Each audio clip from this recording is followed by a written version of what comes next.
প্রথম পর্বের আলোচনায় বেশ কিছু গুরুত্বপূর্ণ বিষয়ে ঐকমত্য প্রতিষ্ঠিত হয়, যার মধ্যে উল্লেখযোগ্য হচ্ছে দ্বিকক্ষ বিশিষ্ট আইনসভা গঠন, উভয় কক্ষের ডেপুটি স্পিকার পদে বিরোধী দল থেকে মনোনয়ন, রাষ্ট্রপতির অভিশংসন প্রক্রিয়া,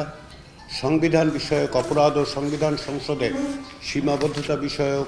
বিদ্যমান সংবিধানের ৭ ক ও ৭ খ অনুচ্ছেদ বিলুপ্ত করা,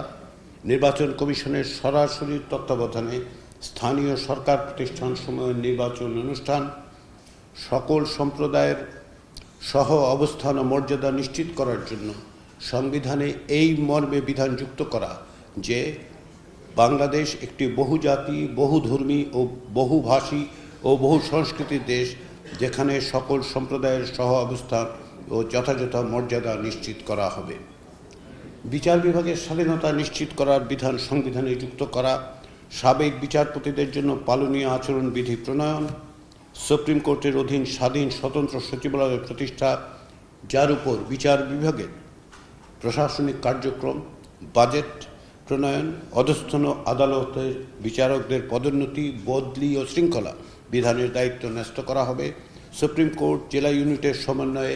স্থায়ী অ্যাটর্নি সার্ভিস প্রতিষ্ঠা করা হবে, স্বতন্ত্র ফৌজদারি তদন্ত সার্ভিস গঠন করা হবে